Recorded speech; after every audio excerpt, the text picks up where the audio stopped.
Hi Ford. This is episode 126 of the Cross Anime. So last week we were talking about we do the wrap up of the winter season of 2021 of anime. So it's come at no surprise then for listeners who been following us that this week we're gonna do the first impression of the new season, which is the spring to 2021. Yep. Same format as always. We're going to take 10 shows, rank them in order of how much we liked them, 1 being the most, 10 being the least, and talk about them, discuss them, compare and contrast. Mm-hmm. And we'll do that for an hour and a half, and then we'll be done. Yeah, just there's one show that on top of our list, but it haven't aired yet, so we didn't do the review on that. That one need 2 year eternity. Right. Yeah, that comes out in like 2 Fumetsu days. no Anatai. Right. Yeah, and So, I'm banking on that show being like pretty good because the season's kind of middling so far. really, At least in my opinion. Yeah.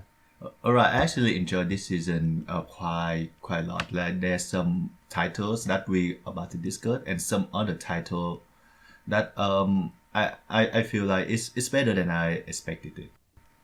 Okay. What do you mean? When you say some other titles, do you mean shows apart from the 10 that we're about to mention? That's right. Oh, That's okay. right. That's right. What have you? So, what have you seen that is not on our list here? That is not up for discussion. That you think that was better than you expected? All right. I would say Super Cup that both of us have watched. Right. I really like the visual storytelling of that one. Yeah.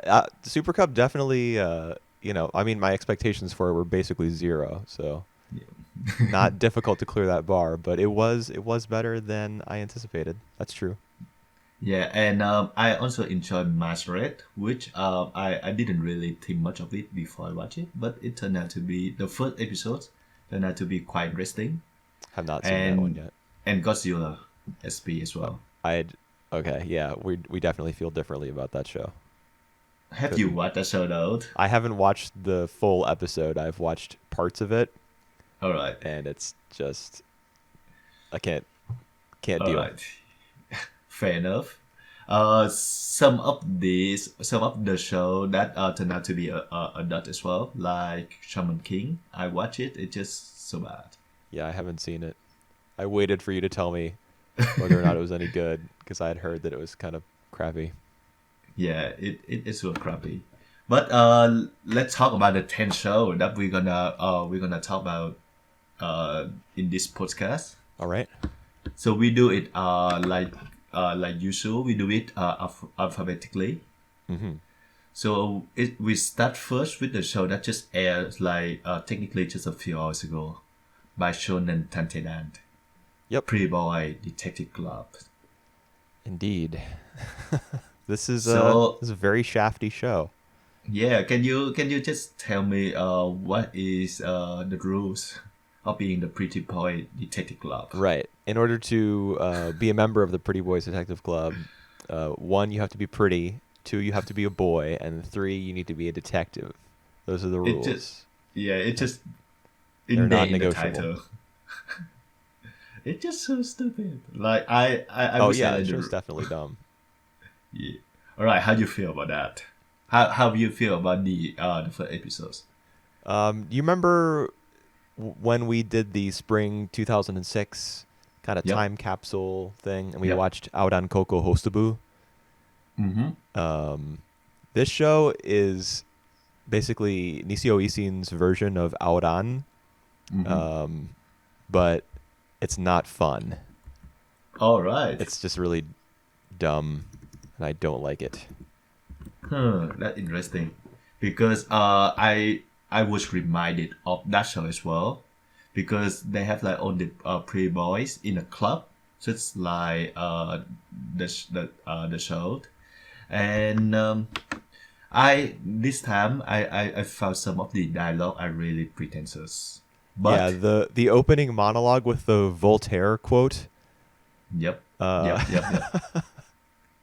So really kind of did not set the tone very well for the rest of the series. I mean, it sort of did, I guess, in as much as the show is very wordy, verbose and kind of pseudo-intellectual a little bit.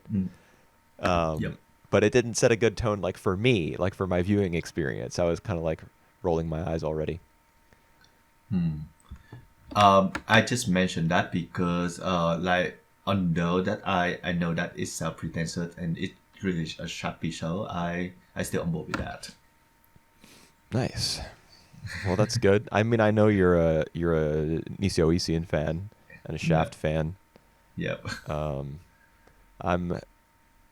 I'm not really either of those things. I mean, I like that Studio Shaft exists. I don't like all of their work, and the reason I like that they exist is because they are capable of producing visually distinctive art, as they did with this episode. Like the backgrounds are all pretty striking, all the starlit skies and the alternate art styles that they switch into. Very reminiscent of their work from the previous decade.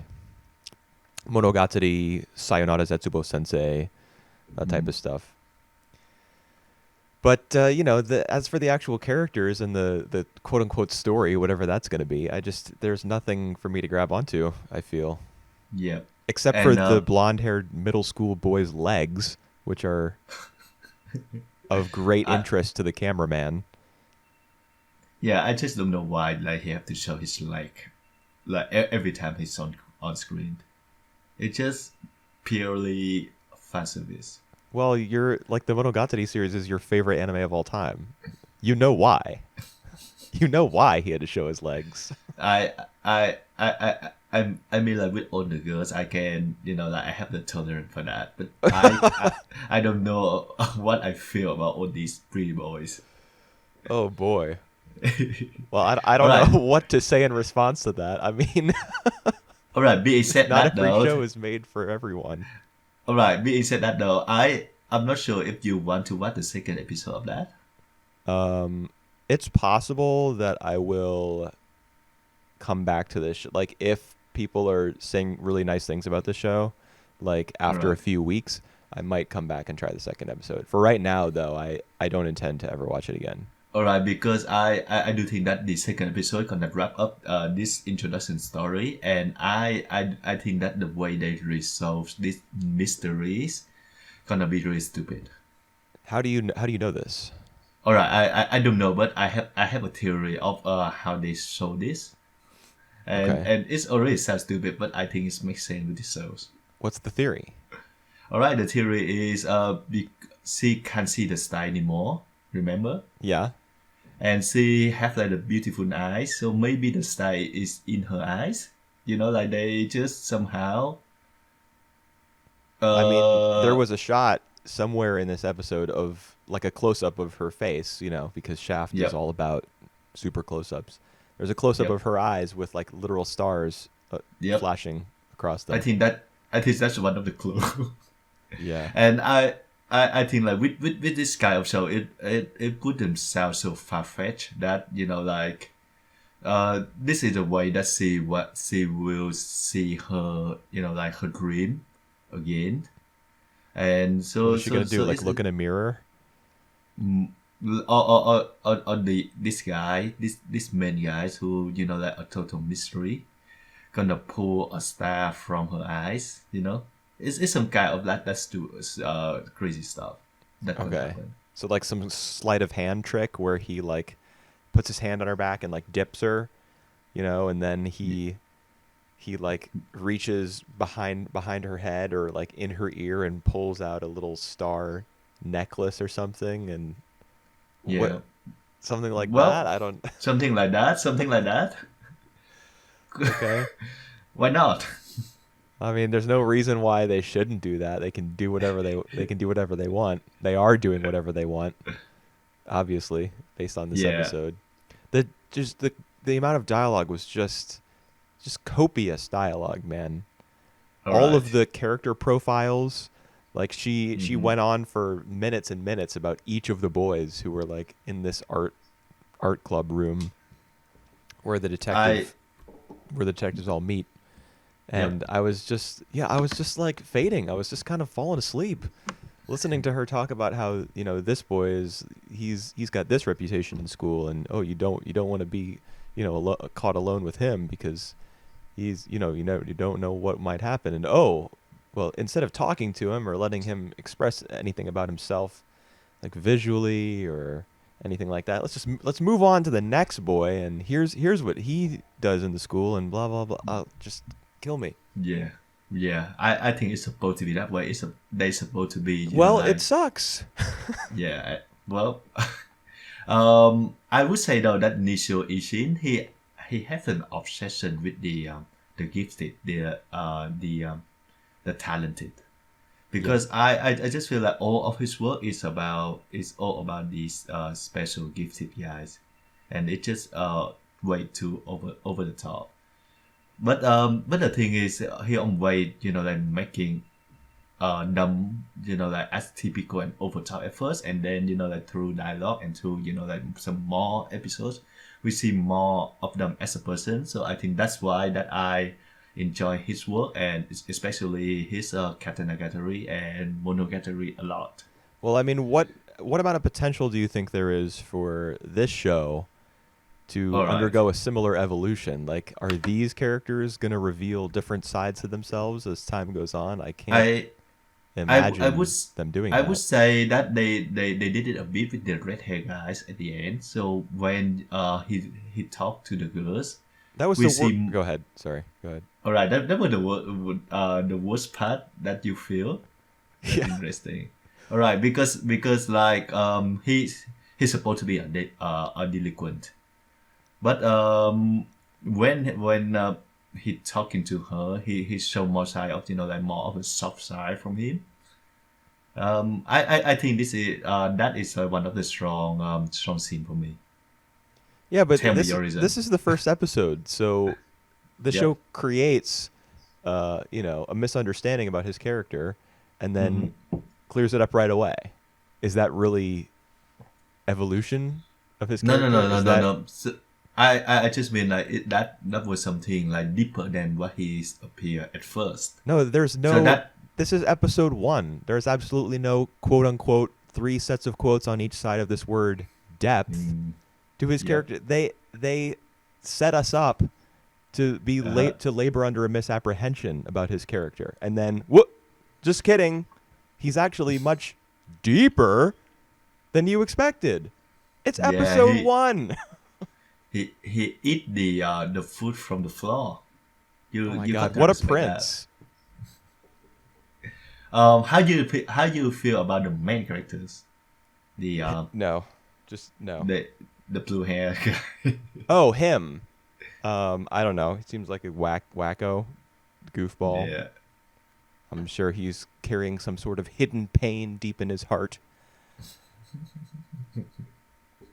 I I like thought you were that. going to ask about the girl. How you feel about the girl? Uh, she's lame. All right. Like Mm, she stands out in absolutely no way compared to all of the boys that she's like heard so much about and is like breathlessly informing the audience about. yeah. And I'm at not the sure. there's It's the moment at the end that I was going to say was the worst was right. when when she confronts the red-haired guy while he's barbecuing, and Yep. she's like, she says that she kind of feels as though all these guys in the detective club are kind of judging her and toying with her from their like elite positions of privilege within the school, and that she doesn't appreciate that. Mhm. And his Mhm. response to that is basically, "Nuh-uh, no, we're not." And she's like, "Oh, okay." Well, it It's so actually shit. all right. It actually run a bit more than that, though. It Like does. the red Go hair guy back and just rewatch the scene and listen to his explanation of how they actually are. It's just a bunch of. It's like, oh, well, I mean, you don't really know us, and there's more to each of us than you could possibly know. yeah. For Look at example, this. I eat food off the floor, and she's like, Oh, and I think he finished with the line like, "Isn't it you who look now at your old dream?" "Yeah, Remember that? 10 out of So 10. it 10 out of 10." yep.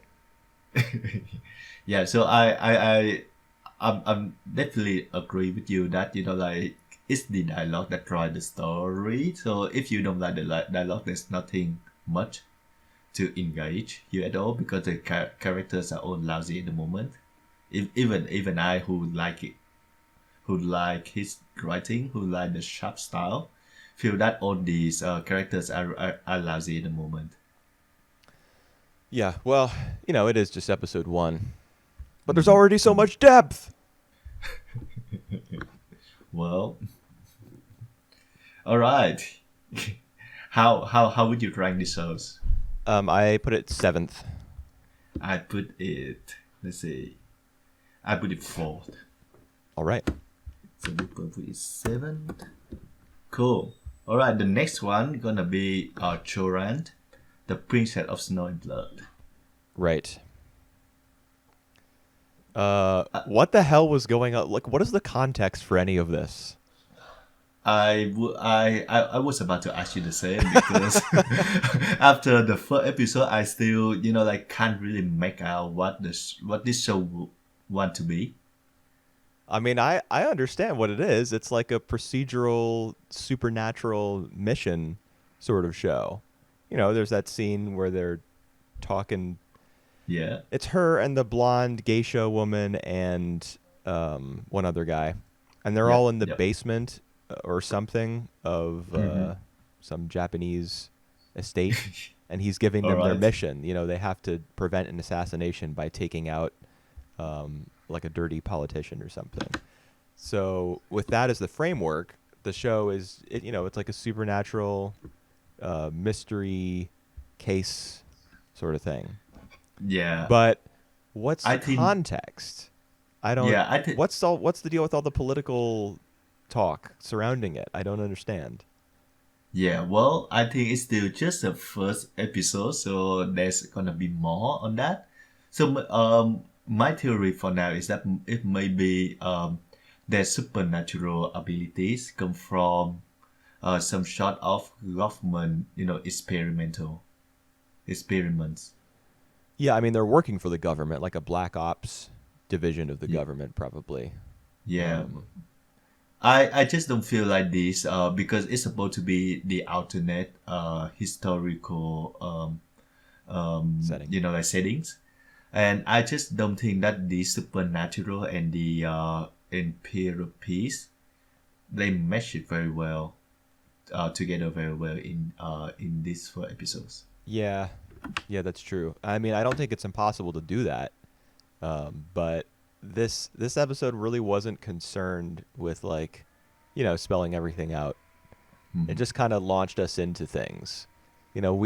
We see the blonde-haired woman murder the man who's paid to sleep with her, and then all the characters pretty much just shrug that off and head downstairs to get the mission briefing. When I saw that, I was like, Yeah, I remember the guy, he just say something like feed that to the dogs or feed that to some kind of animals. Yeah, I remember what you're talking about. So he was referring to the guy's corpse. Yep. Yeah. Oh Sure. my god. Yeah, sure. Like I don't really buy the concept of the show so far, but I also can't buy the relationship between the main characters. The girl, her name is Yuki Mura, and what appear to be her little sisters. No, I don't think so. Yeah, I just mean there's a lot of scenes that concerning her, the little girl, and I just feel really weird out, like she cooking for her, and then she been waiting, and then she had some kind of this satisfied face. Yeah, because Jouran or whatever. What is the main character's name? Did you say Yukimura? Yukimura, yeah, Yuki for snow. I'm not sure what. So who is Jouran or Jouran? I have no idea. Since that's the title of the show. The Princess of Snow and Blood. Oh, Maybe not her. I mean, yeah. So Yuki Yuki is a government agent, I guess, and I think the final scene where the little girl who's living with her is like, holding a knife Yep. over her bed. We do have context for that actually. It's because we saw her like in a closet or something as her family was being murdered. Oh, what was it? Was it the little girl or was it Yukimura? That was the little was... girl. All right. Oh wow. I actually thought that was the main characters. Oh, No, the main character was present in that flashback though. She was the one who killed the little girl's family. All right. So now that kind of makes sense to me now. Well, what doesn't make sense? I mean, so it's obvious why she has this grudge and why she's like holding this knife over her sleeping body at the end of the episode. What's not clear is why they're living together. I mean, she was obviously recovered from that house when she was the only person left alive there. When the cops got there, I guess they probably found her. But why was she taken in by Yuki? Yeah, I do think that's supposed to be like more of the backstory that we're gonna learn in the future. Yeah. So yeah, and that's fine. It's I guess it is a very weird cliffhanger for this little tiny human child to be holding a knife over the main character of the show. There's absolutely no threat to her life being made here narratively, because she can't die. Or maybe like that little girl successfully killed the main characters and the main character becomes zombie. Isn't she already sort of a zombie? What exactly are they? Like, because they all have blue blood. Both Yuki and her compatriots have blue blood, and also the monsters who they're fighting have blue blood. Yeah, and they're like zombie vampire things or something. Yeah, there's just I'm not sure. I'm not really they don't tell us much about the mechanism behind all these monsters, and I also found that when that dude his name here is Makoto, and that blonde hair girls like fighting with the others the other party, the fights look really cool, but there's just very little context behind it. Well, yeah, I mean, if the I don't know, man. The mission was set up, they went in the pool hall in the basement or whatever that was, the billiards room. Is this the show where there's like a map on a pool table, or is that some other show? That's the one. This is it. Okay, yeah, that was very weird. Yeah. If there were more context to the entire like man versus supernatural beast and the two political parties and like the wall that's separate, that keeps people out of the like the elite part of the city where the natural resource, this really important natural resource, is being mined, which is mentioned in the opening like text crawl. Yep. If all of that were more clear, then when the boss gave the mission to these three operatives, like Yuki and her other two coworkers, we would have understood a lot better what exactly their goal was and what they were doing and who was fighting who. But we, because the show didn't make its premise or its setting or any of that totally clear, the mission isn't clear, so the whole thing is a little bit muddy. Yeah, and I think it's supposed to be carried by its aesthetic so far, and I mean the inky look is kind of cool, but the animation is actually not all that strong. That's true. The drawings, Yeah, I also found that the when Yuki fighting against the monster, and it turned out to be like one of her. I have no idea what that meant. The guy who drops by her bookstore. Yeah, I know, and, but flirts with her. What is their relationship before that? He probably thinks that she's beautiful, and he flirts with her on his way back from his lunch break every day. Yeah, so they basically just like know each other. They're acquaintances. They don't really friends or anything. So that make it the emotional scenes. Not they didn't pay off at all. Like they just feel cold to me. Yeah, that's true. So like at the end of the episode, there are only like two things that I really like about the show, and not much else. One is the main character's design. She look pretty cool. That's true. And second is I like the scenes where she met that guy, and his son actually asked her to pay for the book. I like that little scenes like that. Her son asked him to pay for the book. So that guy, when I think he gave her some book, Yeah. and she offered to pay, and he said like, nah, just give that as just leave that as a gift or something. And then the boy, there's a boy. I think he's supposed to be a son or something. No, I don't think He he's a son. He's just like a random kid. just a random kid. Yeah, he's not related to that guy. Huh. That's make it even more interesting. Well, I Alright. mean, it's a bookstore, right? So people are going to come in and try to buy things or sell things. Yep. And he's the one who asked for that money. Well, thought that he just tries to sell a book, and she gives Yeah. him the money because she wants Yeah. to be rid of it. Like, symbolically, she's getting rid of the money that this annoying fly has given her. She doesn't care about Yeah. him. She finds his And- flirting annoying and stuff. So she gives the Yeah. money away. Mhm. And then she takes the book that the kid was trying to sell her is worthless, so she just chucks it in the trash. Yep. That's how much she thinks of the guy who was stopping in to compliment her. Yep. Making his death even like less emotional. Right. She's like, All right. So yeah, how would you rank the show? number 8. Number 6 for me actually. All right. The next one, for me personally, gonna be worse. Oh, Koito boy. Yobu.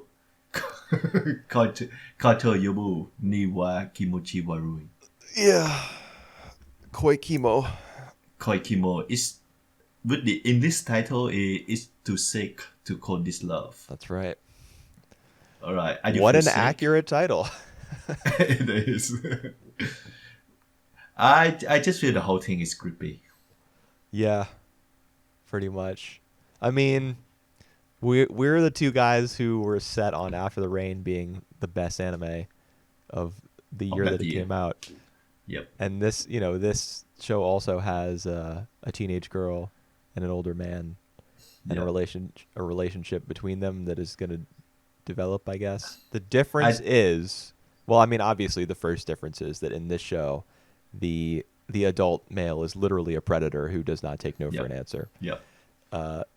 And that's not the case in After the Rain. The other difference is After the Rain is very well directed and extremely like emotionally observant. And in this show, they were just like, well, let's just get this over with. We got our studio has been contracted to work on this anime, and we'd better just poop something out real fast. Yeah, I just feel like After the Rain's approach is very intimate and restrained. This one is just like go all out with the relationship. Yeah, I mean, it's the opposite of restrained. It's the guy's harassing her. And but the thing is, like they don't really set up for the relationship to be like I feel like the sequences of how they met is just full of coincidences.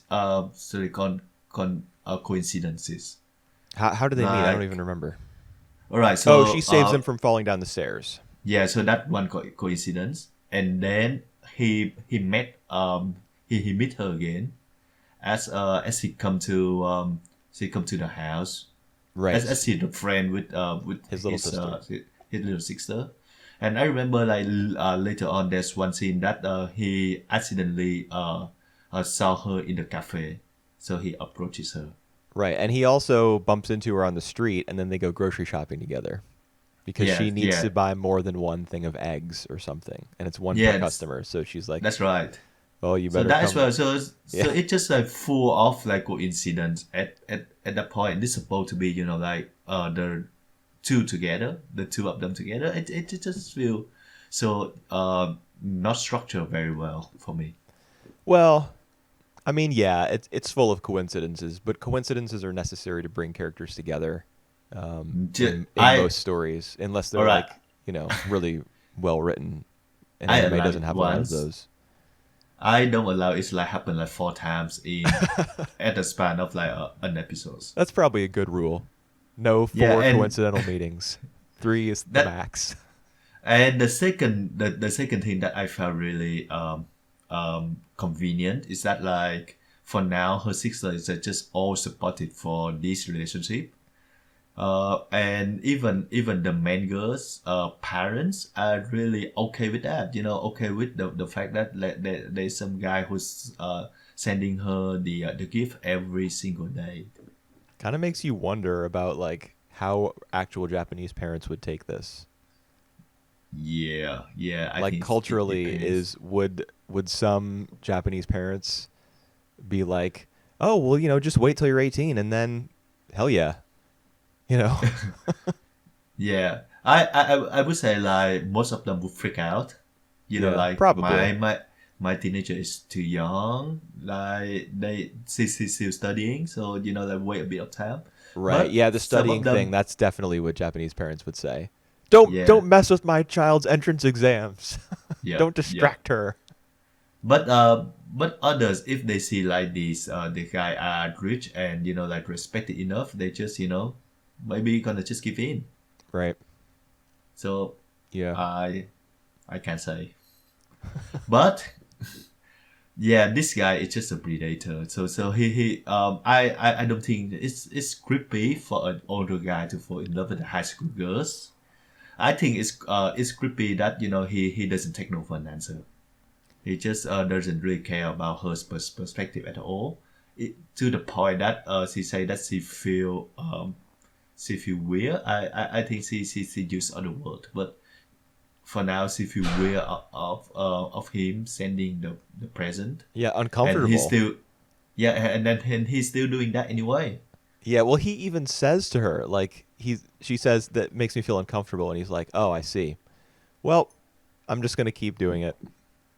And Yep. she's like, "Yo, you don't really care? Why did you even ask if it made me uncomfortable or not?" And he's like, just, I'm rich and sexy. I'm good at my I've, job." yeah, I'm in love. Yeah. Well, that's probably what he actually said. Uh, Um it's I you know, this show's just not very good. Like forget for a second about how inappropriate it is and all that stuff. Because I've watched anime about less appropriate relationships probably. You know, oh, all right. Kiss with the sis.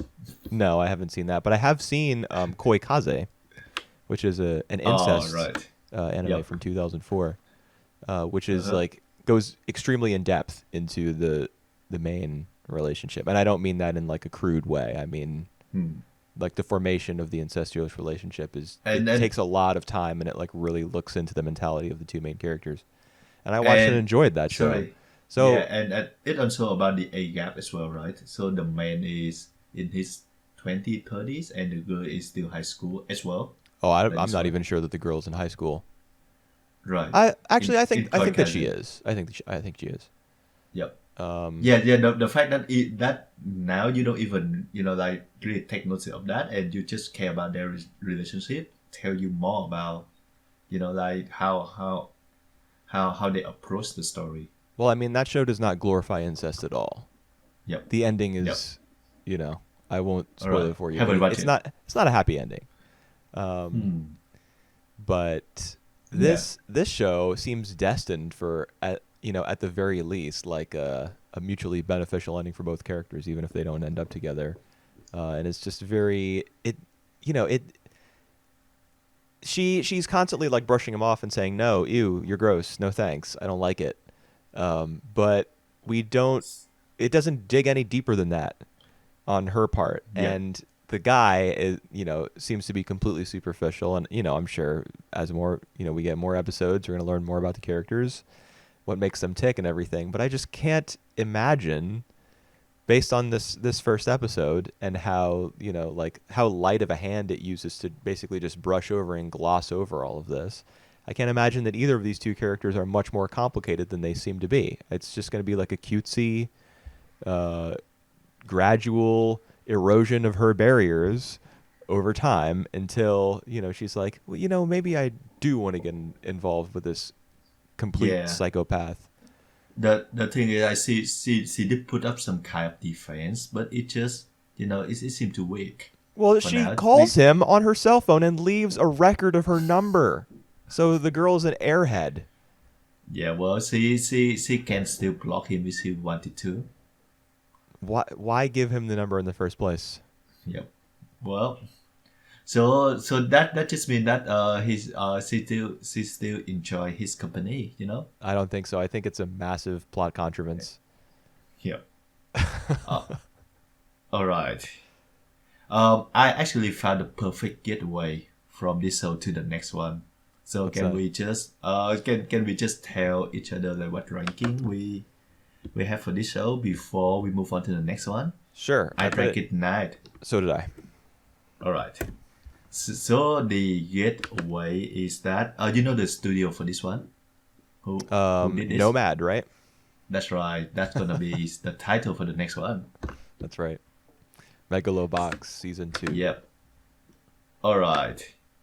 This I say the first episode of second season of Megalo Box. I'm the one who think that the second season shouldn't be it, because as much as I hate the ending of the first season of Megalo Box, I don't think that it deserve not that it just deserve. It's just the big word. I don't think that it's merit for the second season.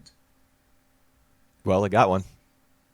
Yeah, but they got one, and this first episode for me it just blew me away. Just like it it's excellent.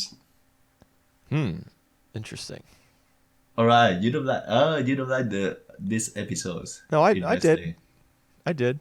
I just feel like like just with this first episode alone, I'm happy with whatever ending of the first episode is, because this time he sing even lower than like than he was in the first episode of Megalo Box.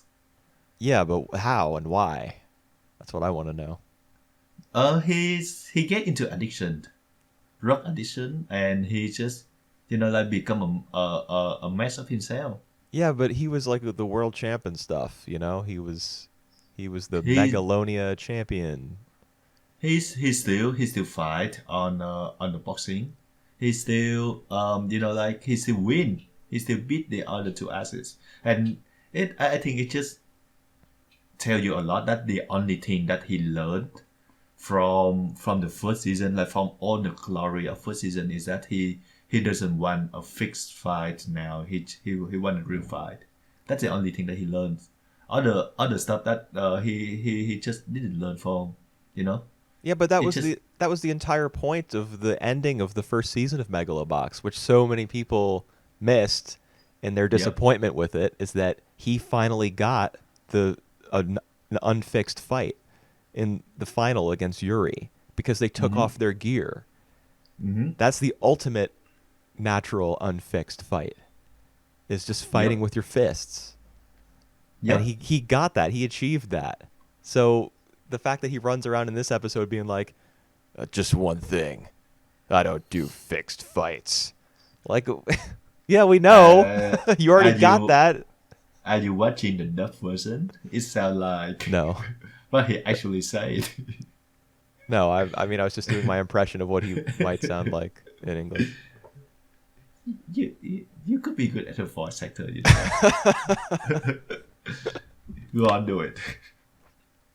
No, you only get that one little bit. All right, that's just a teaser for you, listeners.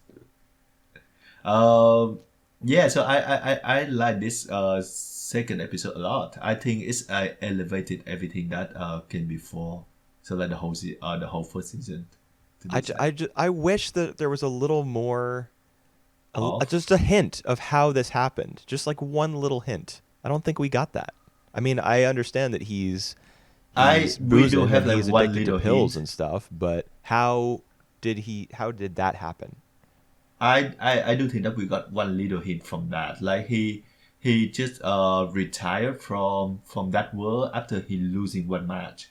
I think again like some kind of stranger, like one of these two fighter that they introduced on the television on the TV program. I remember when he was in his motel room, that cheap little TV. Yeah. They said that it was I mean, we got the little card, the title card or Yep. Yep. Yep. Yep. whatever, Yep. Yep. with the two fighters who were going to be duking it out. Did Yep. the announcer say something about one of them beating Yep. Fearless Joe. Joe? Yeah, they mentioned two things. One is that they beating Fearless Joe, and then he's disappeared from them. And the second one is that they just say like the match between the very first Megalo Box final between Joe and Yuri are kind of fixed. Like Yuri just throw the match away already because he took out his gears. So Joe was lucky in a sense that that he so that was their arguments. Well, I mean that's true, right? Yuri, his Yep. gear was like programmed with the best possible technology. There was no way he was going to lose. The only Yep. reason Joe was able to beat him was because they took off their Mhm. their mechanical arms and stuff. Okay, I missed the detail about. In fact, I'm not even sure that happened. That Well. that I they have to mention said that one of because these guys beat Gearless Joe. I'm pretty sure that they have mentioned that in one of the scenes. Okay. All right. Well, that's good. Good enough for me. Cool. That's cool. I mean, All right. everything else about it I really enjoyed.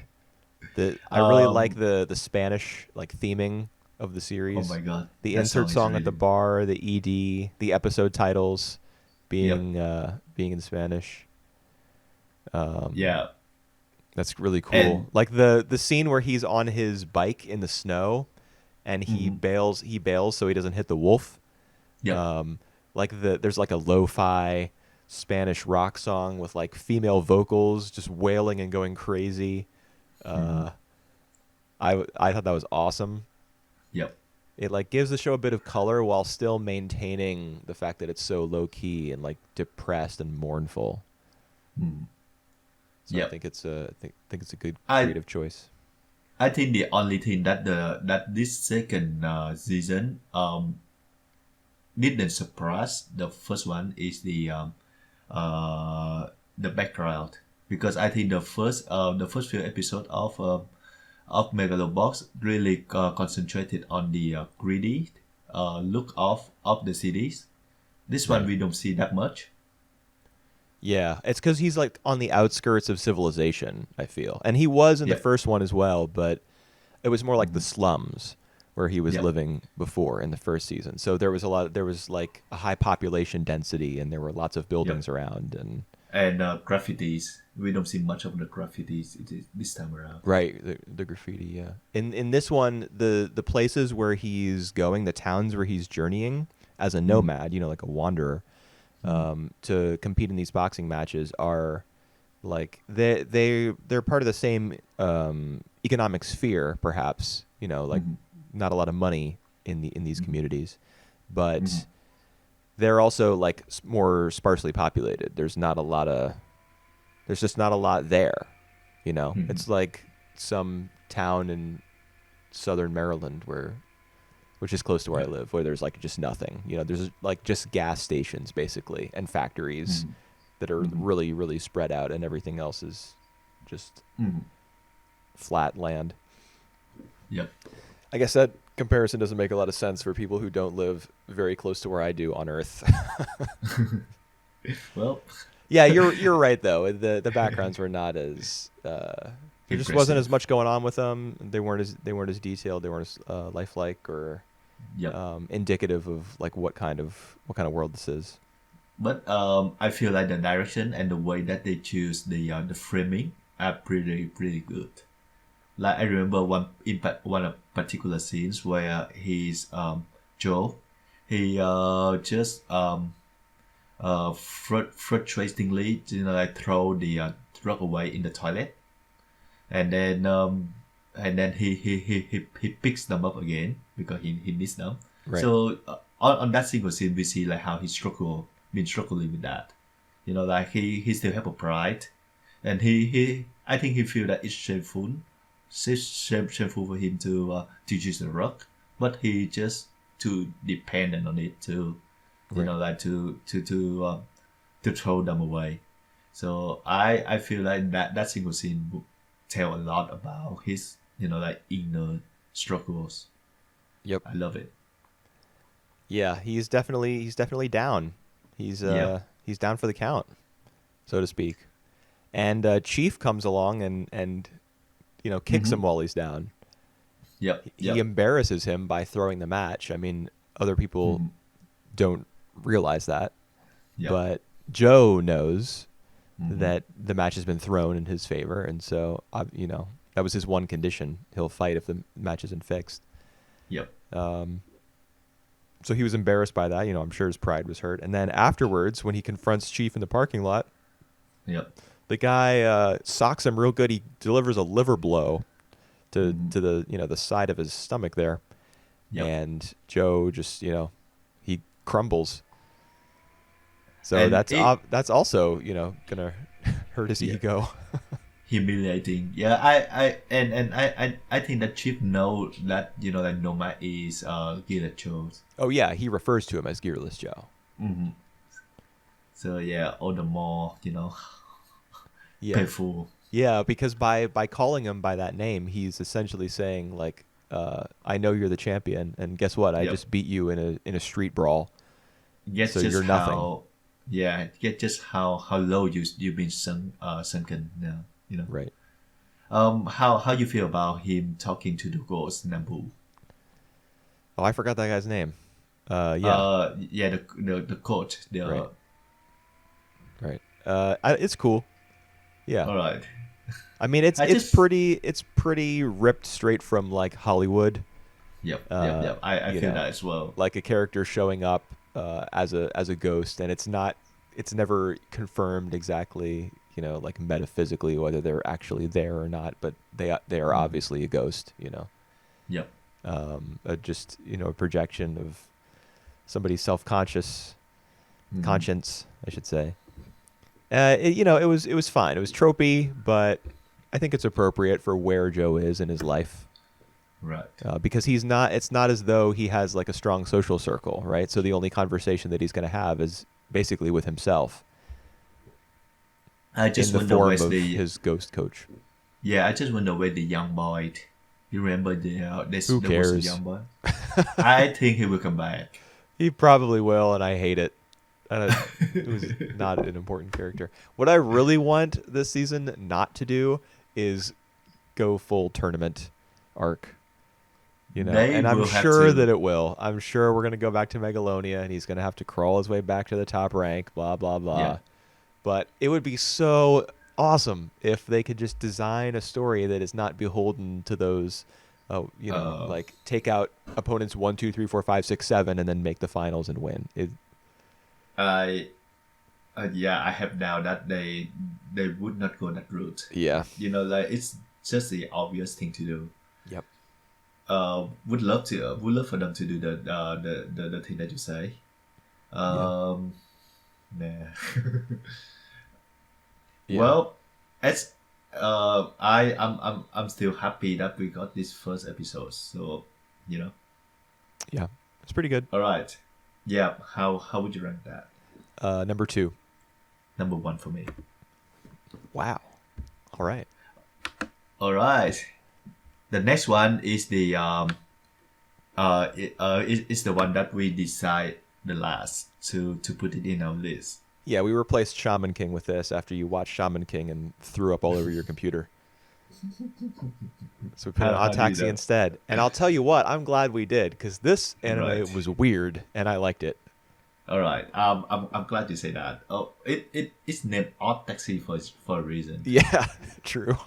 I wasn't sure if you like it or not, because I feel like it pretty weird. Like it's either win people or people just not engage. Yeah, they engage very quickly. But all that I heard so far from like from our community is that people just keep raving about this show. So I'm kind of surprised. Yeah. I'm surprised too. It definitely has an indie feel to it. Yep. Yep. Honestly, who it reminds me of is Tarantino. I got a Right. very Pulp Fiction feel from this episode. I. There's a big cast of characters. You're Hmm. not quite sure what the main story thread is or how they're all related to it. There's a Hmm. lot of like Hmm. there's a lot of weird off-topic dialogue. Hmm. Uh, Hmm. like Royale with cheese sort type of dialogue. Uh, the I. Bruce Springsteen conversation between the Yeah. taxi driver and the doctor when he goes to for the doctor's visit, and they're talking about like Bruce Springsteen's part in "We Are the World," Yep. how he Yep. comes Yep. in after Al Jarreau in that song. I loved that scene so much. It was so strange. Tried to say that 3 times. Yeah, and making a tongue twister out of it. Yeah, it was just Oh god. very. I don't know. Like Yep. I'm not. Whenever I see dialogue like that in Tarantino films, I'm not entirely convinced by it. Hmm. But for Hmm. whatever reason, I found it very charming here. All right. I tell you what. If they for all the conversation, if they are talking in Japanese, it will sound much sexier and funnier, and work like a charm. I guess. I Maybe guess it is the maybe because language barrier that makes it more like acceptable to me.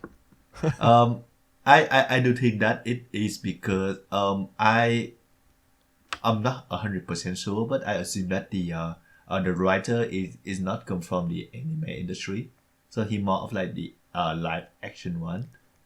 That was the case for Wonder Egg Priority as well, I think. Hmm.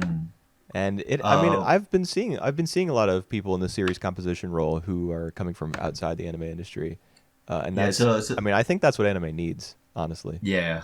So I think that's why it had like a very different feel to the story and to the dialogue more than like every other show that we watch this season. Right.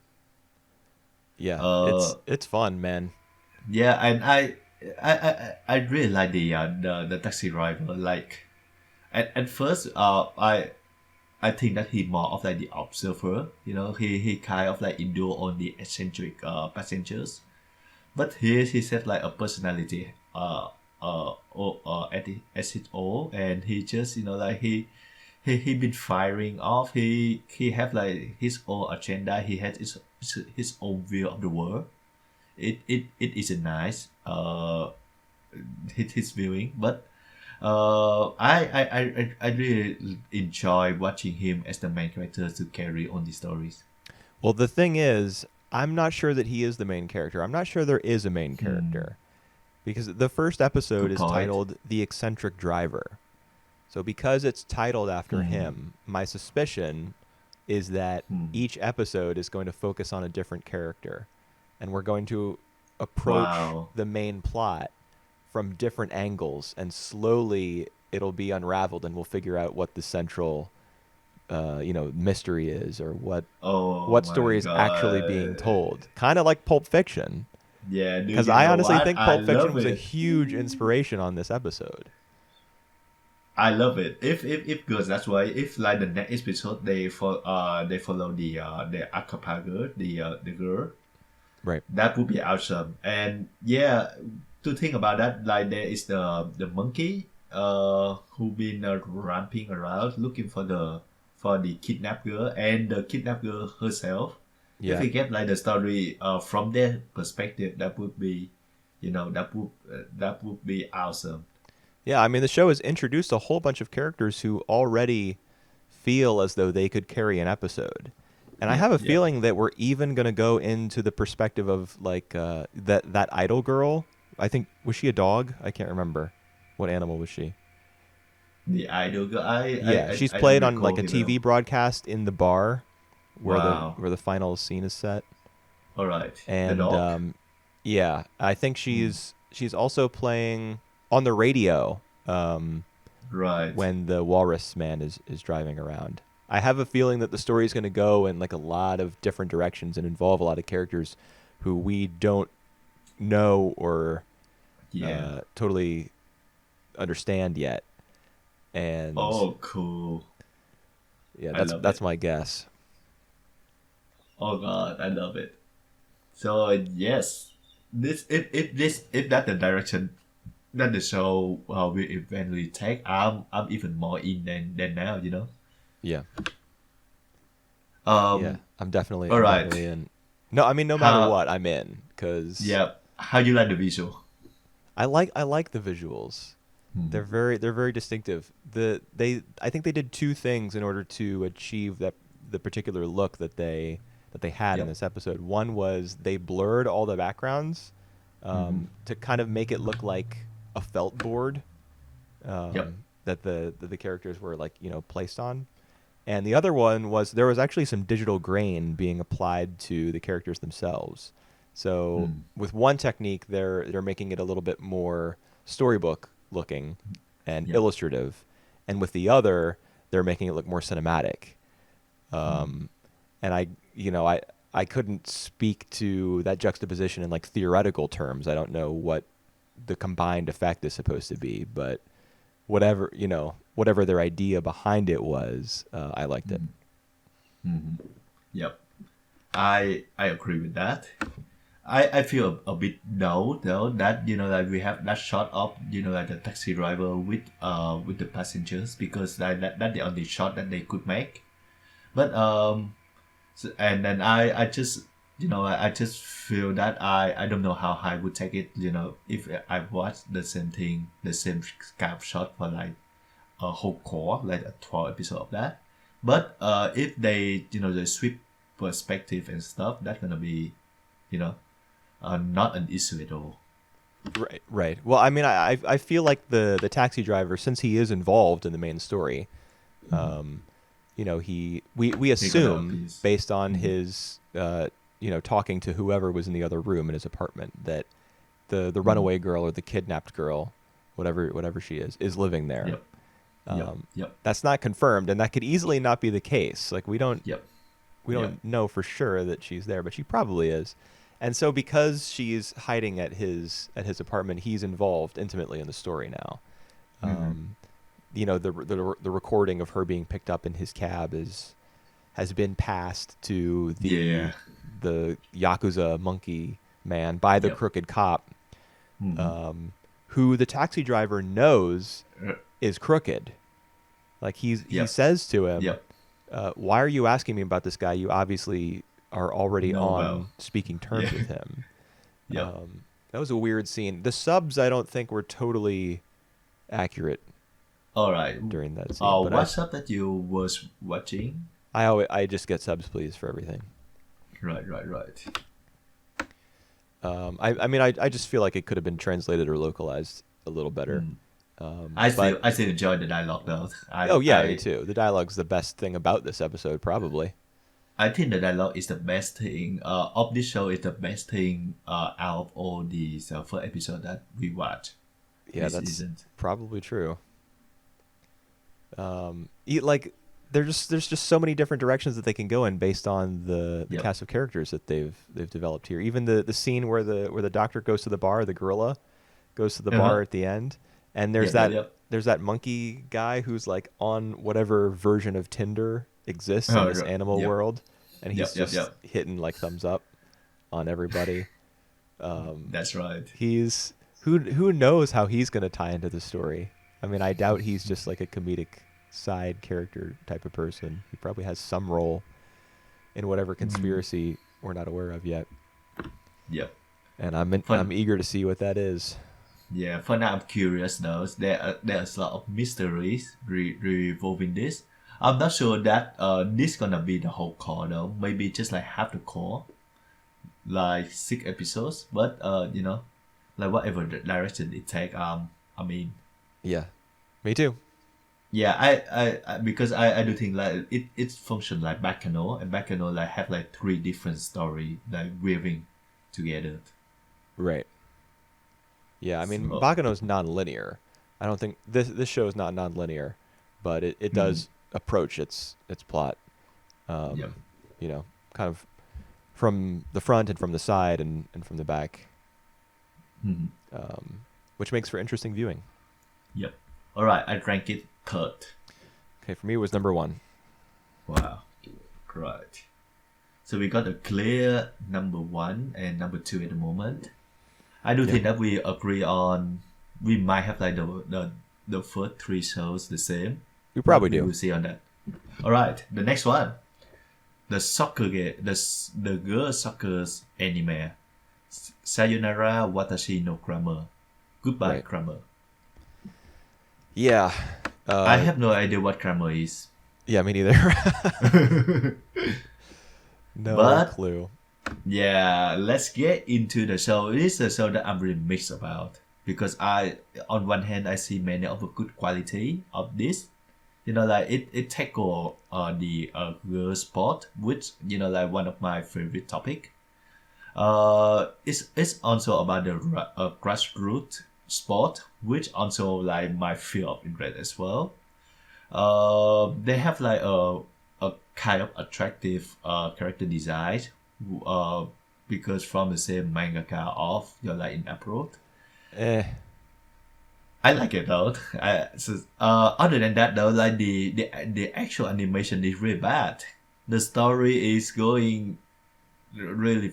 I don't like the story, how the story going, and the attitude of some of these girls. I really proud it for now, but they just That's true. they just like high school girls. So Right. I mean, I'm okay with it's a high school sports series, so I'm okay with some of the characters being brats or just generally immature. That's true to life. Mhm. I also found that some of the characters a little bit similar in design, so sometimes I just can't tell from one girl to another, despite they have different hair colors. Yeah.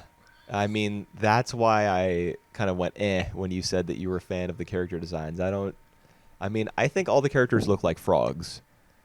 Frog. Yeah, they have with the frog lips? mouths and their eyes are too wide set, like across the board. All right. It just looks weird, and ironically, the strangeness of their designs makes them more uniform because everyone has that problem. Mhm. And like apart from how they look, the show has thrown like a dozen characters at us in this first episode, Yep. because we don't only have the main character like the black ponytail girl, and the duo of Son-chan and Su-chan, Yeah. like the two girls who promised to go to the same high school. It's there. We have their perspective in like the middle of the episode. There's a flashback to how they ended up at this school, and then there's also the ponytail girl. She's important, but apart from the three of them, there's also the other team with the red uniforms who have a bunch of characters who are second years now, I guess, who will probably be the Hold rival on. school. And there's also all the other teammates that they meet on this first day of practice. Like, it's a little overwhelming. Yep. Yep. All right. I kind of mix up between that showgirl and the main characters. They look the same. They just have a tiny bit of different hair, colors, and yeah. So who is the best friend of show? Son-chan The- and Su-chan are the two girls. I think Son-chan is the one with the like the brown hair, Right. the light brown right. hair, and Su-chan is the quiet girl with like the spiky gray hair. All right. You remember her? I already mixed them up. All right. Cool. Yeah. Yeah. There's the two of them, and so I mean the show. I think the main character is clearly the ponytail girl, but she doesn't really carry this first episode by herself. That's not necessarily a problem, but the character overload from like the secondary tier Yep. of the cast was a little confusing. Yeah, that's right. That's I agree with, and like they build up the whole team. It's a bit quickly, like it's just the first episode, and we can clearly see that there are like 3 or 4 or more members that are gonna be like permanent in the group, in the club already. Yep. I mean Uh, I think that's kind of to be expected. Yep. Yep. There's a lot about this episode that is to be expected. Like the fact that they're gonna be coached by a famous female soccer player. That's like par for Yeah. the course in in football Yep. in soccer anime. That's right. The coach is always like secretly famous.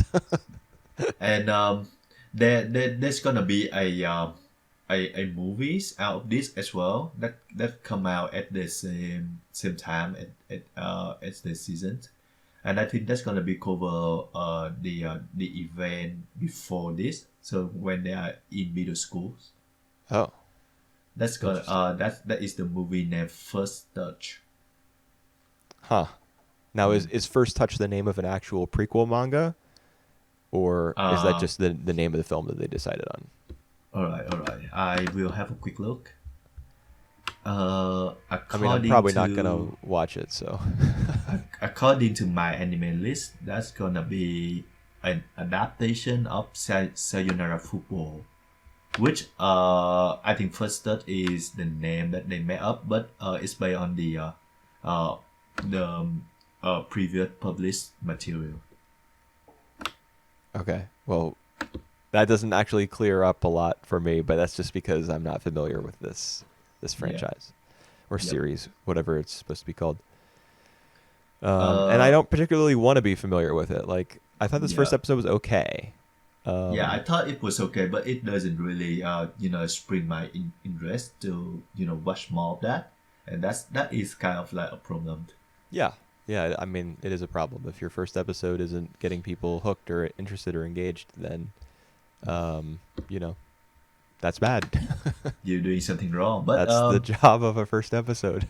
yeah, um, yeah, it just that feeling, like I don't really interested to check more of the show, and that's from my perspective who really like into the topic that the show addressed. Yeah. So Well, that's a shame. all right, how would you rank it, Cooper? I put it 6th. I put it seventh. Okay. All right, come to the next one, Shadow House, which I just literally just watched it like an hour and a half ago. You breezed through it, huh? Yeah, Yeah, how was it? I found that direction is good, especially when it come to like the shadow. So they have like on the lighting, was pretty spot on. I don't know if I like the relationship between the girl and her doll, the shadow and her doll, and I think it's kind of obvious at the end that the doll, the living doll, is some kind of like the representative, like the actual the literal representative of the shadow. Yeah, I mean that's their point. That's their role, is to function as the shadow's proxy. Yeah, Um, but they have like the same design as well, because when that doll, that our main character see like the others doll and shadows, they look exactly the same down to their hairstyle, yeah. Well, I mean, there's a reason for that, and we because can they we act. can we can assume what that is based on the opening montage with the train and all the people being brought to the mansion and drinking that liquid out of those glasses. You remember No, I that whole didn't pick that montage? up. I didn't pick that up though. You definitely watched this last minute. That's like a really crucial detail in the. Alright. There's a montage. You remember that there was a montage at the start. Yeah, there is. Yeah, with the I can't train recall any of that. and all that. Yep. I mean, I think I would make an educated guess and say that the shadow people in this show are created from the dolls. The dolls are not dolls; they're human beings, Yeah, that I think and they're that drugged, yeah. and they lose their memories, and they're conditioned to believe that they're dolls who serve Hmm. their shadow selves. Yep. Hmm. Interesting. Yeah. So So the eventually, when this shadow. is discovered, the girl, Yep. Emily Co, which is the strangest name ever. Why couldn't she just be Emily? Um, That's a when she beautiful eventually finds name. that out, she's not going to be so cheerful anymore. Yep. Emily Cole. Yeah. So how do you like it? the first season of Shadow House? Oh, sorry, the first episodes. Well, the first season, all 12 episodes I thought were. I I kind of like it. I'm so on it. Like I don't know. I don't know if I want. I really want to watch this past 3 episodes. yeah. But I read the first 10 chapters of the manga. Yeah. And I probably Is it rather cover keep like? reading the manga. Yeah. Is it cover like the whole first episode of this? The first episode covers the first I don't know, like 7 or 8 chapters probably. Really? But Wow. Shadow's House has short chapters. They're like 10 pages. And they're full color. All right. I think that makes sense. Yeah, so it's a little bit different than normal. And it's an interesting concept. Like it's got a very sinister opening montage. You know that something is amiss, and then you get that for 2 or 3 minutes, and then the rest of the episode is fairly positive in tone because the main character is so dedicated to her work, and she always tries to put on a cheerful face and everything. Yep. You just, I don't know how strong a guide Emiliko is going to be for the story, because she is so cheerful. I mean, that's the whole point. Her innocence is going to be ruined when she finds out the secret of the smoke people in the mansion and stuff. But I don't know if before that point she's going to be a very strong guide for like the discovery phase for the audience. Well, we still have Kate, the shadow, and she may be, our other guide. Well, because she start to open up on Emiliko a lot. Yeah, there's a question of whether she has good intentions or not. I think that might be fault. Yeah, that might be one of the most interesting parts of the mystery, at least in this first stage, is what's Kate's motivation? Like, is she clueless? Is it just the elite shadow people who we see in the opening montage, like smoking cigars and playing poker and stuff? Are they the only ones pulling the strings, and the lower class of shadow people have no idea about this exploitation? The humans who think of themselves as dolls who work here, they're slaves. They're imprisoned here basically. So yeah, are all the shadows aware of that? We don't know. Okay, so so like for this first episode, I like the concept behind that. I like the concept behind shadow and the door and stuff together, and they some sort of like counterpart to each other. For the actual the cradle relationship between Emiliko and Kate, I just feel that it's typical, like we all know that Kate gonna be opened up to the girl, and it just doesn't interest me that much. Yeah, I can see that. I definitely, if I were watching this anime without having read the manga, I would probably have the same opinion. And even though I have read the source material, I still don't feel that strongly about the central relationship. I mean, it's cute, but there's not much more to it than that. Yeah, that's what I feel. Yes. Yeah. It's all right. Yeah, I mean, I think the big hook is that the secret of the mansion and all of that. If you're gonna keep watching, it's gonna be for that, just in general. The mystery behind the shadows. Yep. That actually kind of interesting. Yeah, it is kind of interesting. Yep. All right. Only so kind of. I drank it 8. Okay, I put it 4th. Understandable. All right. The next one gonna be the big one. Dynazenon. Yeah. They finally told us what SSSS means. It's like Sacred Souls of Silver Save, or I can't remember. Yeah, well I actually didn't take a note on that, but yeah. I don't think it's really important, No, it don't. It doesn't at all. I just feel like this is another variation of treatment. Oh, very much so. Yes. Yeah, they have like the same visual storytelling. They have the same storytelling style, as the as Gridman, they have the same sort of character design, and like they very much happen in the same world with the with kind of a little bit different like characters and the world. I mean, even the characters are pretty similar. Yeah, that we have the pink hair guy and stuff. Yes. The pink-haired guy with the weird yellow straps across his chest. You remember how he was starving? Yep. It just reminds me of Gridman, because I can't remember any of the Gridman characters' names, but the one guy who was kind of a side villain, who Right. seemed to be under Akane's control, but then he Right. rebelled Oh, against right, it. right. I He was remember also him. I remember. starving. Yep. Yep. And it was even the exact same sandwich with the egg in it that he ate. Both like in Gridman, that guy, and in this episode, the pink-haired guy ate the same kind of sandwich. Oh, cool. And there was also the main two girl? cousins who were hanging out in that really cluttered room.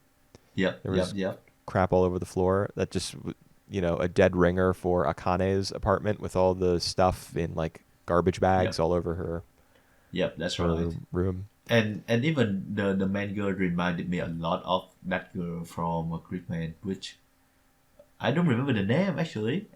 She kind of my favorite character from that show. Are you talking about Rika or Akane? Rika. Yep.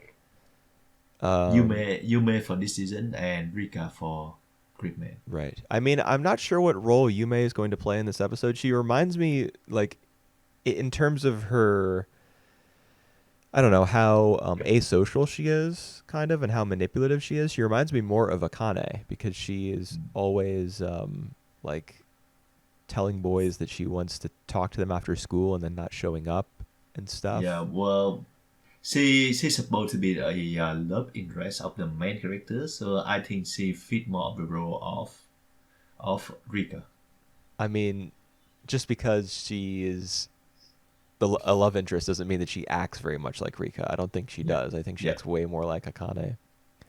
All right. Yep. And Agree with there's that. something like, she says there's something wrong with me Yep. directly. But even if she hadn't, like the show makes it clear that she is suffering. Yep. Like you hear her And- parents downstairs arguing about like cleaning up and like getting started drinking too early in the evening. And there's been a death in her family. Yep. The Yep. two crosses, I- the white and black intertwined crosses that she is constantly fiddling with, belong to whichever family member they lost. The sisters. I'm It was a not sure sister? it. Okay. Yeah, it was the sister. I'm not sure if the older or younger sister, but I think it's related to one of the festivals that the sister was about to join, but she missed. So we see that in the calendar, Okay, I missed that detail.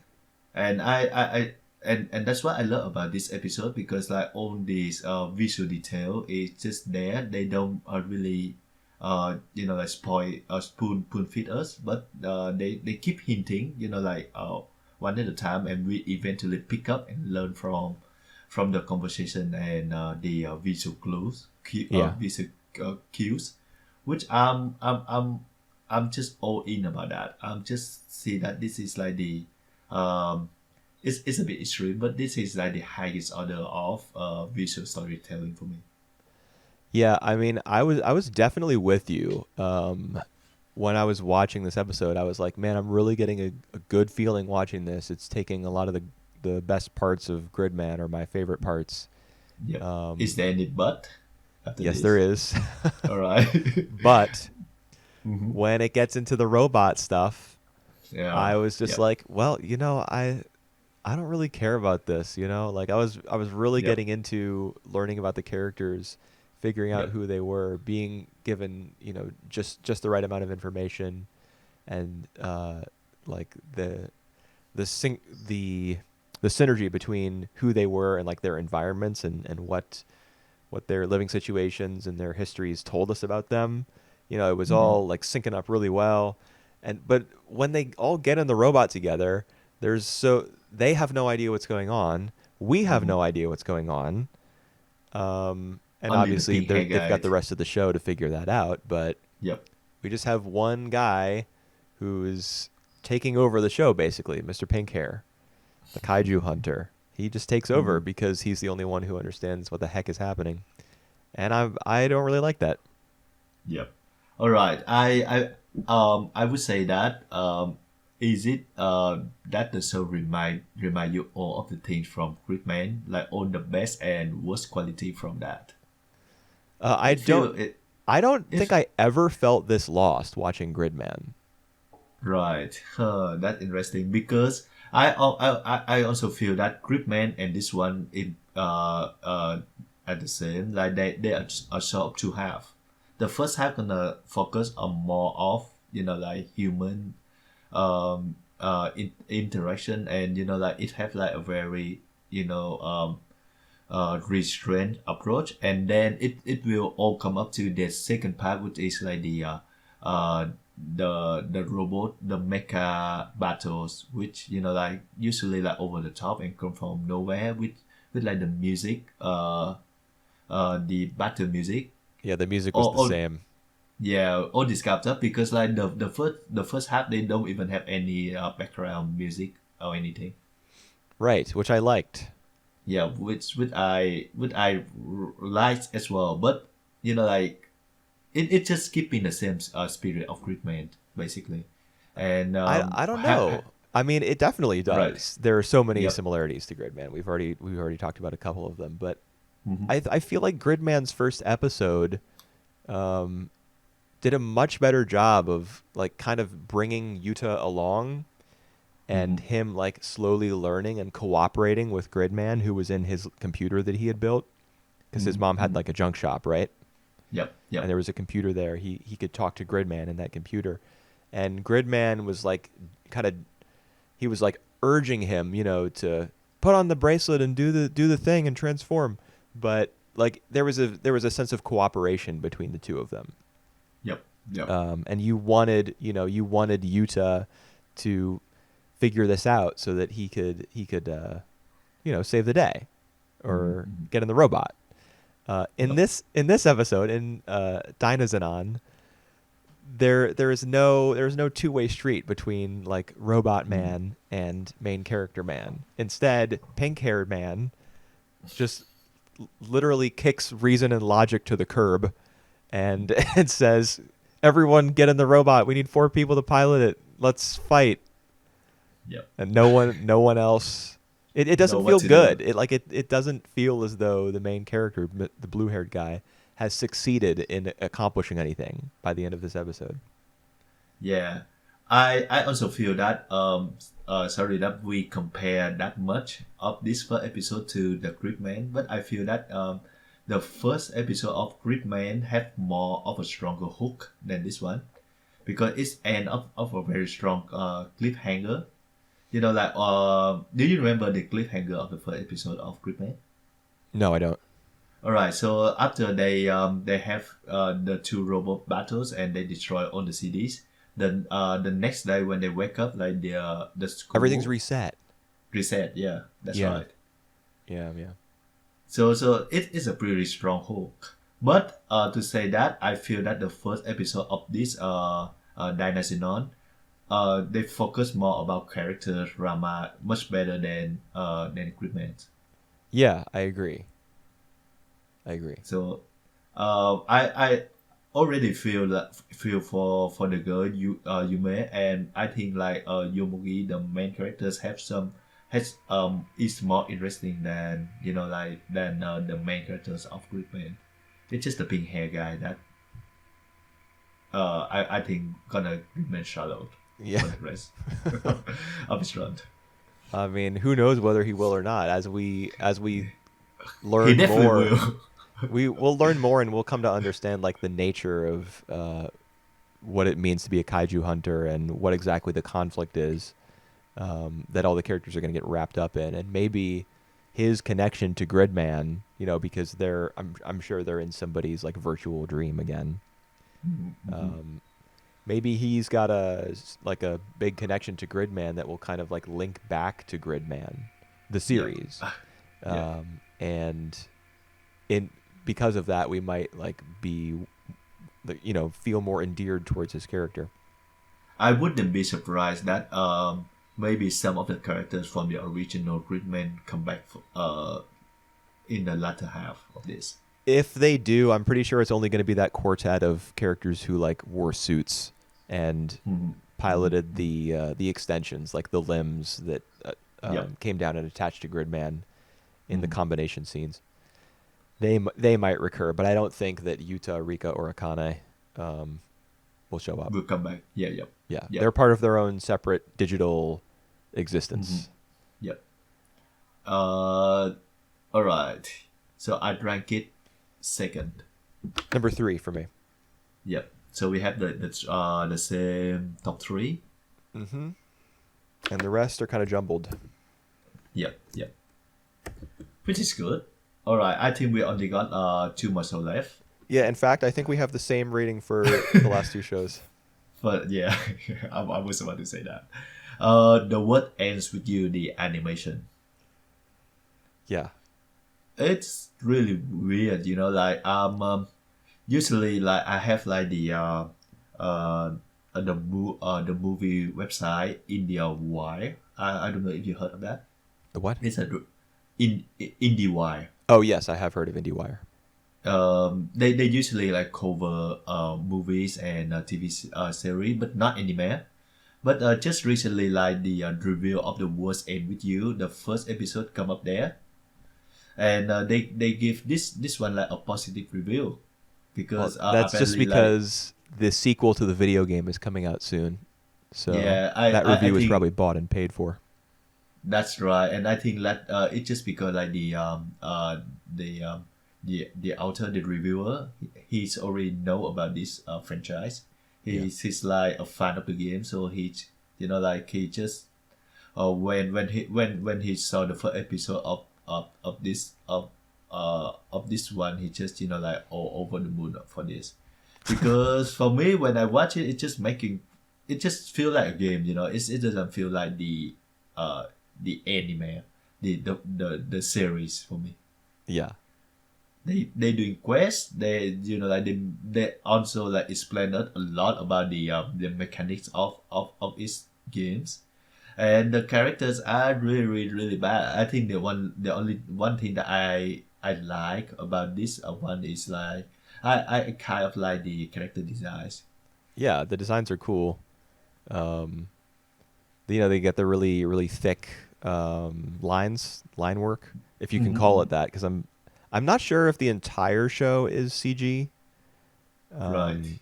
It's hard to tell because the lines are so thick. It's a little difficult to tell if scenes with like less motion to them have actually been drawn. Well, I mean, maybe they just take the 3D images and compress them into 2D. I have no idea. Yes, I agree that the character designs are probably the best part. It's look cool to me. Yeah, it has a bit of a visual attitude to it. Right. But the characters don't have any personality to match. Oh my god. That's the issue. That all they talk about is the death game that they're all involved in.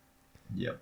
And we don't know anything else about them apart from the fact that they are involved in this death game and they have to go to point A, B, C, and D, and defeat this guy, save this person, etc. And it's pretty boring.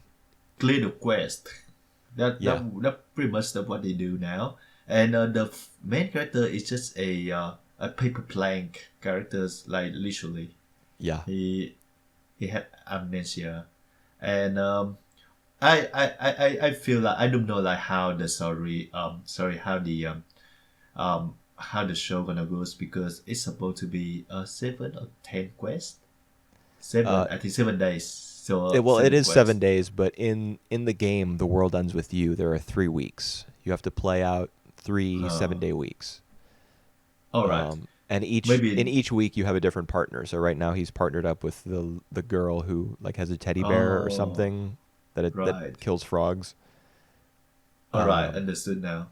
So she's gonna be the partner for a while, and then he's gonna meet a new character. They're gonna be a partner, and but the thing is, even what I'm describing right now is just like the plot of a game, and that's what the show's gonna end up being. Yeah, because I just feel like the quests are just there, like they don't really focus much on the quest itself, and they already clear like 3 quests Yeah, in yeah. The first one is in like they have to go to a building across town, and then yep. immediately after they learn about that, we cut to them arriving at the building, and one of the Mhm. characters is like, "Oh, well, that was easy." Yep. Oh, it's clear up. Yeah. Oh, I thought we were going to be attacked or something once we got here, but nope, we made it. Right. Of course, then the Reapers Nah. show up, and then you realize that there are antagonists and that there is some sort of conflict. But Yeah, what conflict really? Like they're just kind of looming ominously in the background, not really yeah, interfering. I mean, time gets reset, and he wakes up in the middle of the street. Shibuya Shibuya. Yep. every day. But Shibuya. that's literally what's supposed to happen. Hmm. I, Yeah. there's just nothing really here for me to be I like to I grab think onto. that yeah, I think that eventually they're gonna learn about uh these the one who design The game Reapers, master. the game master. That's the goal. You have to fight the game master. Yeah, but I like all right. I'm all right with that. But like all these extra characters are supposed to be real people, and they can like scan in order to learn about what these people thinking. I think Hmm. that's a pretty cool idea, but I don't think it's have much to do with the progression of the story. Right. It doesn't appear to right now anyway. I mean, I'm sure that they would Mm. only introduce that and that's part of the game that I don't know about. I haven't actually played the game. I only know a little Yep. bit about it. That's the thing where you can scan people.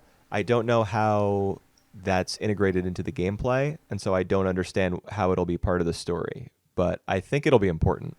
All right, I actually think it's very simple. Like when they do, when they have some kind of quest in the game, we can go through around these extra people and see what they think and then pick up clue from them. So I think that's like just that's like some kind of mechanics in the game that Yeah. I mean, I can see. that's clearly going to happen. I just don't understand, Right. why or how or what the story is or how it'll be important to the story. Yeah, yeah, yeah. And I Same. don't really care to find out. I don't. I do not either. I just feel that all the characters here are lame, and it's not much of a story for me uh to be enjoying watching. Yeah. So the last spot for me. Yeah. Number 10, dead last. All right, that leave you the only one left, and I think we got the same ranking as well based Mhm. on what I see so far. So this is Vivy or Vivy or how you pronounce that? I mean, Vivy is a name that's short for Vivian, so I'm guessing that's how you say it. Vivy. All right, Vivian. Vivy, Uh, Fluorite Eyes Song. mhm. I don't quite understand what that means either, but that's okay. Right. So that's from the written by the by the writer ReZero of guy. ReZero. Yep. And that is kind of a plus for me and a big minus for Whooper. Yeah, I mean, I don't enjoy ReZero. All I thought right. this first episode, I definitely I didn't care about it at all when I first started watching it. I was ready to hate it, Yeah. which is probably why. And as it went on, I found that it got more tolerable and more interesting. Hmm. So I've all right. So that's good to hear from you. From yeah, your perspective because you already like to written it off. I found that the world building is pretty ambiguous. you mean ambitious? Ambiguous. It's ambiguous. Okay, All right, like ambitious just as not well. not very detailed. It kind of if I feel like it's rich. It Okay, have then like a lot of ambiguous is not the right word. all right, but it have like a lot of mysteries on that as well. Ah. So that's why I use that. I see. It have a clear hook, so we all know that what the mission Vivy gonna do. And I just mentioned quickly about because there is like a double length episodes, and Whooper, you just watched the first episode, right? Yeah, I only saw the first half. Yeah, so I are you gonna plan on watching it? Because Yeah, I plan on continuing for at least. I mean, there are 3 episodes out right now, so I'm gonna watch the second and third one. Mhm. See what's Because going on. yeah, because the second episode concerned more about the relationship between the bear and Vivy. I mean, that's what the first episode was about too. Most of the dialogue Alright. was between the two of them, and there was so much of it. There is so much of that. I Yes. feel like anime fans just feel as though whenever there's a lot of dialogue in a scene, like it's really smart. They just like like Spice and Wolf, really witty banter, yes. Monogatari series, yes. Dialogue, yes. Witty, much dialogue, yes. Banter, yes. Witty. Are you Vivy talking Fluorite about me? Eyes song, yes. much talking, good dialogue, yes. Witty banter characters, yes. All right. All right. I don't have anything to say about that. I feel like a lot of anime fans are like that because I remember when Monogatari series was first coming out, everyone was like, "Oh my god, this is the deepest show ever," and I was like, "What? All right. It's about boobies." Yeah, I think I like the mission so far. I all right. The world building I think is really good. Like we come from the future. I don't really feel like there's the world yet.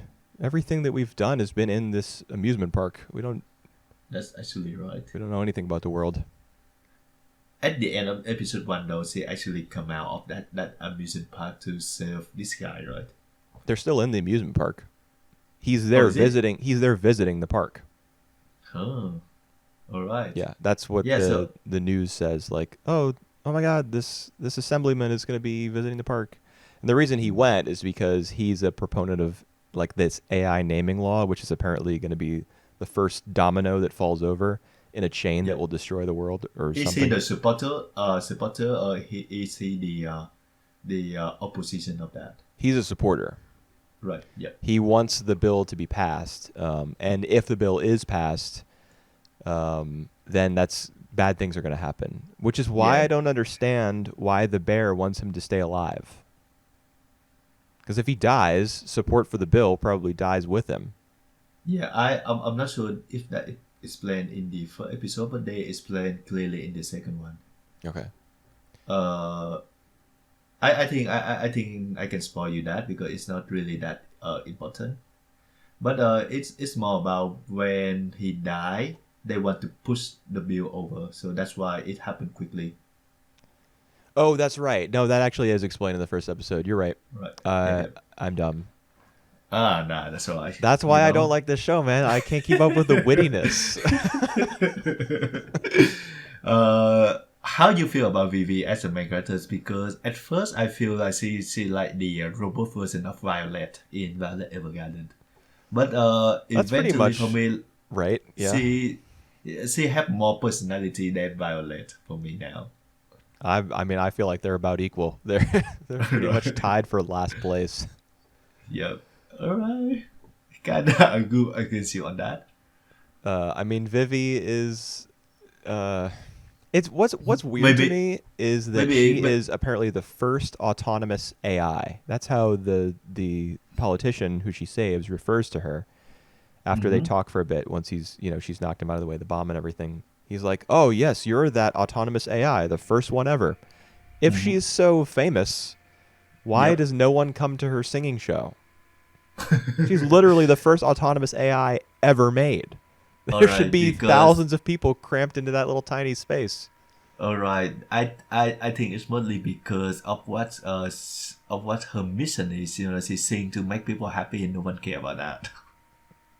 I mean, I feel as though if she's really that important in like the history of artificial intelligence, people would come just to gawk at her and not even care about her music. They would just be lining up. There would be a line like winding through the entire park just to look at her. But whatever. Yeah, I mean, whatever. it's from the ReZero guy. It doesn't really. I don't expect a Yeah. lot of consistency here. I like the fact that like on this because I think the bear guy the bear as well is supposed to be a robot. He Not is, sure yeah. about that though. Vivy is a robot, but they're fighting for the humanity, so they will Yeah. be fighting against the kite. Right. Well, I think it's possible based on like the opening scene, where the robots are killing everybody, everyone's Yeah, yeah, dying in the yep. amusement park, Mm-hmm. and we see the scientist. Mm-hmm. Mm-hmm. There's a scientist Sending a guy who's message like, back. "Vivy, you're our only hope," Yep. and he hits the send button or enter or something, and Yep. Yep. what I assume that one of two things happened there. One, Right. he altered Vivy's programming, so Uh-huh. like through time somehow, so Yep. that there would be a program that goes off in her, and we kind of see that happen, right? Like there's that weird countdown box in the upper left hand corner of the screen. I love that. I thought that was really strange. Yep. Maybe that was a result of his whatever program that he sent through time, which I don't understand. Yeah, because he passed out, right? Well, he hits the button and then he probably gets shot and dies. No, no, no, Um, no. I mean like the girl, the Vivi, because when she get into that magnitude at that exactly same time, like something shot through her and then she pass out. yes, yeah, and then she Yep. like topples forward off the stage onto the ground. Yep. Yep. Yep. Um, And what's your second theory? my second theory is that it was actually the bear who he programmed. Mm-hmm. Like when he hit enter on his little keyboard or whatever, what he was Yep. doing was sending uh, that little square cube with an eye Yep. that was Mm-hmm. like Mm-hmm. floating around at first, before it possessed the bear. That was what he sent back through time. I Either think way, that's though, he sent a computer program back in time 100 years, and I don't yep. get I it. Yeah, I think that's the bear. That's the bear that's supposed to be like his conscious because or programming because he's the one who know about the actual event. Right, that's true. Yeah. In that case, then I Um just don't understand that little countdown box. Why would she mhm. be counting down to a particular moment if she I think hadn't it's been altered? I think that's cool. But So I why did don't it happen? I don't care for whatever reason. I think it exists because it's cool. I'm that kind of people. As long as Yeah. you're cool, you can stay. Um, in the second episode, the bear did also explain why Vivi is such an important component. So and it actually kind of makes sense. Yeah, so give the second episode a watch to see yeah, just to find out. Right. Yeah, I will. It's nothing glorious though, so Well, I mean, I I would hope that the show continues to answer questions and push the story forward and stuff. I would kind of be optimistic that it yep. would, because throughout the course of this first episode, um, at first when that little cube thing shows up, the Mm-hmm. dialogue just like screamed ReZero. Mm-hmm. It Mm-hmm. was all just a bunch of circuitous roundabout dialogue that wasn't really informing the audience of anything at all. Mm-hmm. But then after he possessed the bear and he started to tell Vivy, like, okay, well, here, this politician guy is, there's a bomb in a trash can and it's going to go off in 10 seconds. So he actually, something concrete comes of all his rambling. And then Yep. when she comes back and they talk again, she learns from him that in 100 years, blah blah blah, the apocalypse, and we got to save humanity and stuff. So he's actually serving as a valuable companion, and it's not a complete waste of time whenever he opens his virtual mouth. And that's the problem with a lot of this guy's writing, from what I can tell. Like from my admittedly Mm-hmm. limited experience with his work, like in ReZero, characters will just dance around each other, their mouths open, saying nothing, for 13 minutes at a time. All right, I would agree with you on Subaru case. She just a loud mouth Yeah. Yeah, Well, so I was afraid or, that it was going to be the same for Vivy, but then the bear actually started being like an important and valuable character as the episode went on. do you think that he will become less tolerable? I don't think so. I Who, the think bear? he's the bear. I don't know. Yeah, I have no I I have think no idea. he.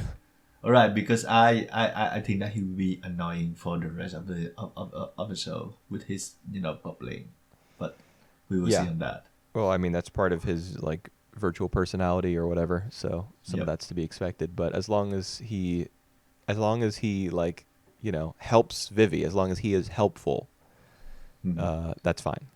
Yeah, and now I'm know that I using the right word. The show I think is the most ambitious, right? Out of like Ambitious.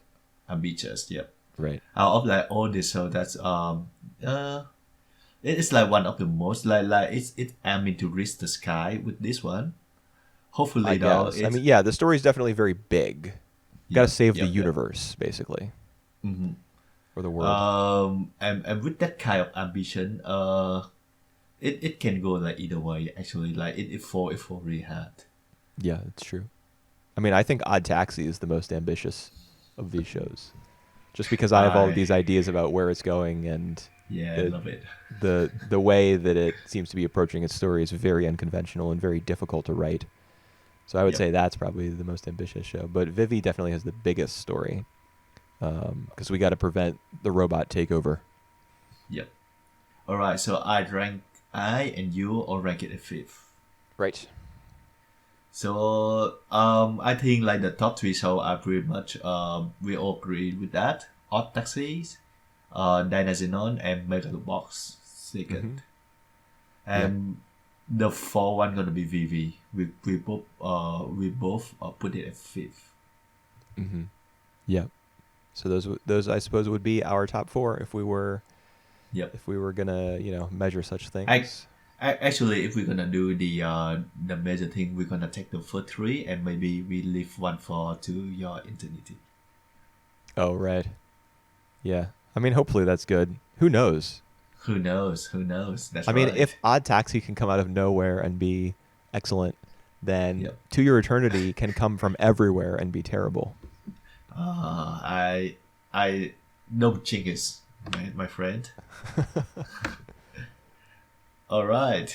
So that basically wrap up our first impressions. I feel like this season gonna be. I'm really hopeful about this season. It's gonna be good.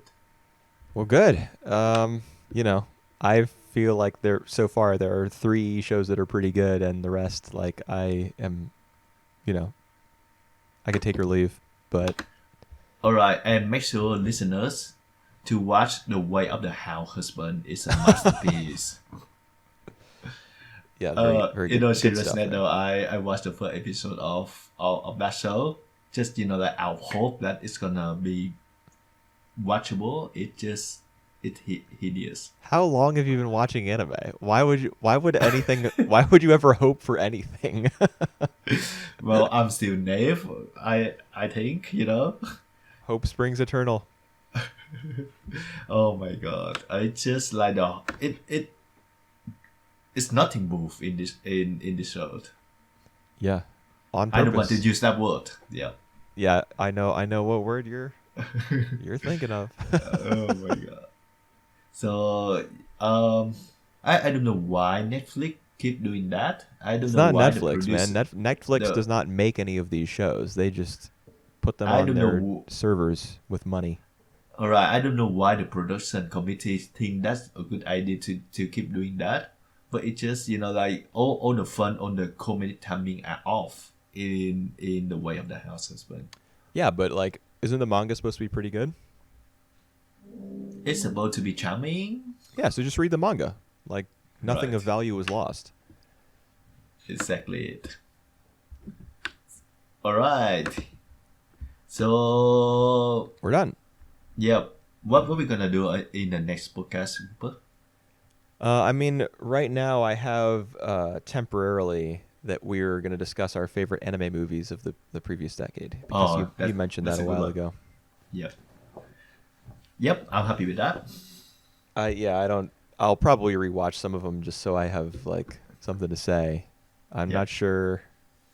We can discuss them again, so I guess, but without having seen them recently, like we typically do for episodes like this one, let's say, where everything's fresh in our memory, I don't know how much I'll be able to.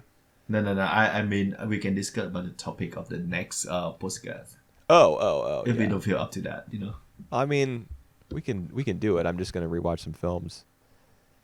That's actually a good thing, rewatch some film and then feel in love with anime again. So. Hey man, I'm already in love with anime right now. We got Nana literally saving anime from 15 years ago. Oh my god, I gonna watch it someday. You have to, man.